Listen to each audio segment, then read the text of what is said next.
ಒಂದು ವಿಷಯ ಯೋಚನೆ ಮಾಡಿದೀರಾ? ದೊಡ್ಡ ದೊಡ್ಡ ಹಣಕಾಸು ಸಂಸ್ಥೆಗಳು ಪ್ರತಿದಿನ ಕೋಟ್ಯಾಂತರ ರೂಪಾಯಿ ವಹಿವಾಟು ನಡೆಸುವಾಗ ತಾವು ಸರಿಯಾದ ಬೆಲೆಗೆ ಖರೀದಿ ಅಥವಾ ಮಾರಾಟ ಮಾಡ್ತಿದ್ದೀವಾ ಅಂತ ಹೇಗೆ ಖಚಿತಪಡಿಸ್ಕೊಳ್ತಾರೆ? ಬನ್ನಿ, ಇಂದು ನಾವು ಅವರ ಒಂದು ಸೀಕ್ರೆಟ್ ವೆಪನ್ ಅಂದ್ರೆ ವಿವ್ಯಾಪ್ ಇಂಡಿಕೇಟರ್ ಬಗ್ಗೆ ತಿಳ್ಕೊಳ್ಳೋಣ. ಯೋಚನೆ ಮಾಡಿ, ಪ್ರತಿ ಸೆಕೆಂಡಿಗೂ ಬೆಲೆಗಳು ಮೇಲೆ ಕೆಳಗೆ ಹೋಗ್ತಿರುತ್ತೆ ಅಲ್ವಾ? ಹಾಗಿದ್ದಾಗ ದೊಡ್ಡ ಸಂಸ್ಥೆಗಳಿಗೆ ತಾವು ಆ ದಿನದ ಸರಾಸರಿ ಬೆಲೆಗಿಂತ ಉತ್ತಮವಾದ ಡೀಲ್ ಮಾಡ್ತಿದ್ದೀವಿ ಅಂತ ಹೇಗೆ ಗೊತ್ತಾಗುತ್ತೆ? ಅದಕ್ಕೆ ಉತ್ತರವೇ ವಾಲ್ಯೂಮ್ ವೇಟೆಡ್ ಆವರೇಜ್ ಪ್ರೈಸ್, ಅಥವಾ ಚಿಕ್ಕದಾಗಿ ಹೇಳೋದಾದ್ರೆ ವಿಡಬ್ಲ್ಯೂಎಪಿ. ಇದು ಒಂದು ತುಂಬಾನೇ ಶಕ್ತಿಶಾಲಿ ಇಂಡಿಕೇಟರ್. ಇದು ಅವರಿಗೆ ಮಾರುಕಟ್ಟೆಯಲ್ಲಿ ಒಂದು ಹೆಜ್ಜೆ ಮುಂದೆ ಇರೋಕೆ ಸಹಾಯ ಮಾಡುತ್ತೆ. ನೋಡಿ, ವಿವ್ಯಾಪ್ ಅಂದ್ರೆ ಸುಮ್ನೆ ಒಂದು ಸಾಮಾನ್ಯ ಸರಾಸರಿ ಅಲ್ಲ. ಇದು ವಾಲ್ಯೂಮ್ ಅಂದ್ರೆ ಎಷ್ಟು ಪ್ರಮಾಣದಲ್ಲಿ ಟ್ರೇಡಿಂಗ್ ನಡೀತಿದೆ ಅನ್ನೋದನ್ನು ಗಣನೆಗೆ ತೆಗೆದುಕೊಳ್ಳುತ್ತೆ. ಇದರಿಂದ ಬೆಲೆಯ ಬಗ್ಗೆ ಹೆಚ್ಚು ಆಳವಾದ ಮತ್ತು ನಿಖರವಾದ ಮಾಹಿತಿ ಸಿಗುತ್ತೆ. ಇಲ್ಲೊಂದು ಮುಖ್ಯವಾದ ವ್ಯತ್ಯಾಸ ಇದೆ, ಗಮನಿಸಿ.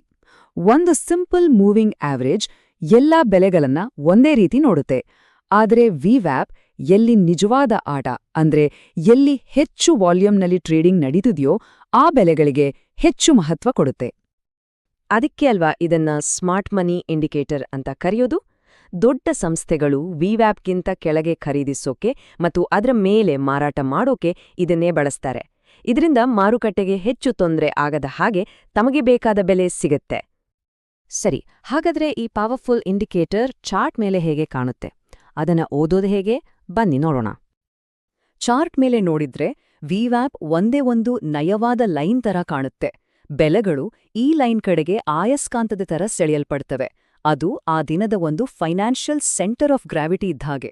ಆಮೇಲೆ ಒಂದು ಮುಖ್ಯವಾದ ವಿಷಯ ನೆನ್ಪಿಡಿ, ಇದು ಪ್ರತಿದಿನ ಬೆಳಗ್ಗೆ ಮಾರ್ಕೆಟ್ ಓಪನ್ ಆದಾಗ ಹೊಸದಾಗಿ ಶುರುವಾಗುತ್ತೆ. ಟ್ರೆಂಡ್ ಓದೋಕೆ ಇದೊಂದು ತುಂಬಾನೇ ಸರಳವಾದ ನಿಯಮ.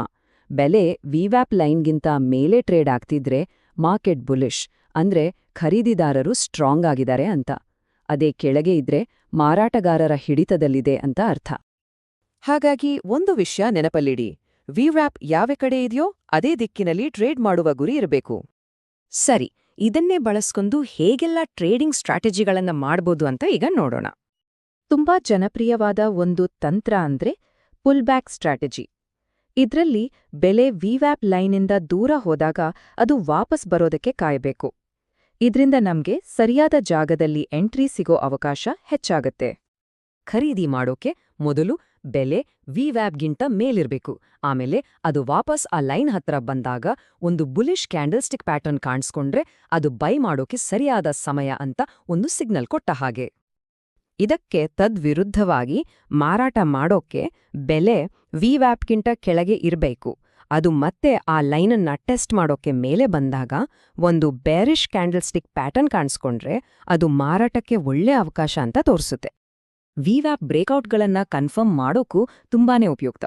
ಒಳ್ಳೆ ವಾಲ್ಯೂಮ್ ಜೊತೆಗೆ ಬೆಲೆ ವಿವ್ಯಾಪ್ ಲೈನ್ ದಾಟಿ ಮೇಲೆ ಹೋದ್ರೆ ಅದು ಒಂದು ಸ್ಟ್ರಾಂಗ್ ಬೈಯಿಂಗ್ ಸಿಗ್ನಲ್, ಒಂದು ಹೊಸ ಟ್ರೆಂಡ್ ಶುರು ಆಗ್ತಿದೆ ಅಂತಾನೂ ಸೂಚನೆ ಕೊಡುತ್ತೆ. ಸರಿ, ಯಾವುದೇ ಟೂಲ್ನಂತೆ ವಿವ್ಯಾಪ್ ಬಳಸುವಾಗ್ಲೂ ಕೆಲವು ಪ್ರಮುಖ ಅಂಶಗಳನ್ನ ನಾವು ಗಮನದಲ್ಲಿ ಇಟ್ಕೋಬೇಕು ಮತ್ತು ಕೆಲವು ತಪ್ಪುಗಳನ್ನ ಮಾಡಬಾರ್ದು. ಬನ್ನಿ ಅದರ ಬಗ್ಗೆ ಮಾತಾಡೋಣ. ಈ ಟೇಬಲ್ನಲ್ಲಿ ಇದರ ಪ್ಲಸ್ ಮತ್ತೆ ಮೈನಸ್ ಪಾಯಿಂಟ್ಸ್ ಸ್ಪಷ್ಟವಾಗಿ ಕಾಣುತ್ತೆ. ನೋಡಿ, ಡೇ ಟ್ರೇಡಿಂಗ್ಗೆ ಇದು ತುಂಬಾ ನಿಖರ, ಆದ್ರೆ ಲಾಂಗ್ ಟರ್ಮ್ ಟ್ರೇಡಿಂಗ್ಗೆ ಇದು ಸರಿಹೊಂದಲ್ಲ.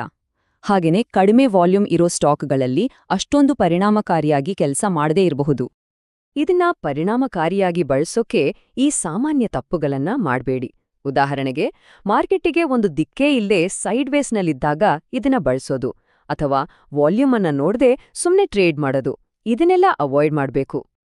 ಒಂದು ವಿಷಯ ನೆನ್ಪಿಡಿ, ವಿವ್ಯಾಪ್ ಒಂದೇ ಸಾಕಾಗಲ್ಲ. ಇದು ತುಂಬಾ ಪವರ್ಫುಲ್ ನಿಜ, ಆದರೆ ಪ್ರೈಸ್ ಆಕ್ಷನ್, ವಾಲ್ಯೂಮ್ ಕನ್ಫರ್ಮೇಷನ್ ಜೊತೆಗೆ ಇದನ್ನ ಬಳಸಿದಾಗ ಇದರ ಶಕ್ತಿ ಡಬಲ್ ಆಗತ್ತೆ. ಹಾಗಾದ್ರೆ ವಿವ್ಯಾಪ್ ಇಂಡಿಕೇಟರ್ ಬಗ್ಗೆ ನಮ್ಮ ಕೊನೆ ಮಾತೇನು? ಇದು ಎಲ್ಲಕ್ಕಿಂತ ಮುಖ್ಯವಾದ ವಿಷಯ. ವಿವ್ಯಾಪ್ ಭವಿಷ್ಯ ಹೇಳೋ ಮ್ಯಾಜಿಕ್ ಬಾಲ್ ಅಲ್ಲ, ಇದು ದಾರಿ ತೋರಿಸೋ ಒಂದು ಗೈಡ್. ಪ್ರಸ್ತುತ ಮಾರುಕಟ್ಟೆಯ ಸೆಂಟಿಮೆಂಟ್ ಹೇಗಿದೆ ಅಂತ ಇದು ನಮಗೆ ಸ್ಪಷ್ಟವಾಗಿ ತೋರಿಸುತ್ತೆ. ಇದನ್ನ ಸರಿಯಾಗಿ ಬಳಸಿದ್ರೆ, ಅಂದ್ರೆ ಟ್ರೆಂಡ್ ಜೊತೆಗೆ ಹೋಗಿ ವಾಲ್ಯೂಮ್ ಜೊತೆಗೆ ಕನ್ಫರ್ಮ್ ಮಾಡ್ಕೊಂಡ್ರೆ ಟ್ರೇಡಿಂಗ್ ನಿರ್ಧಾರಗಳು ಖಂಡಿತವಾಗಿಯೂ ಉತ್ತಮಗೊಳ್ತವೆ. ಈಗ ಈ ಟೂಲ್ ಬಗ್ಗೆ ಅರ್ಥ ಆಗಿದೆ ಅಲ್ವಾ? ಇದು ಮೊದಲ ಹೆಜ್ಜೆ ಅಷ್ಟೇ. ಇದರ ನಿಜವಾದ ಶಕ್ತಿ ಗೊತ್ತಾಗ್ಬೇಕಂದ್ರೆ ಲೈವ್ ಮಾರ್ಕೆಟ್ನಲ್ಲಿ ಇದು ಹೇಗೆ ಕೆಲಸ ಮಾಡುತ್ತೆ ಅಂತ ಗಮನಿಸಬೇಕು. ಮುಂದಿನ ವಿಶ್ಲೇಷಣೆಯಲ್ಲಿ ಮತ್ತೆ ಭೇಟಿಯಾಗೋಣ.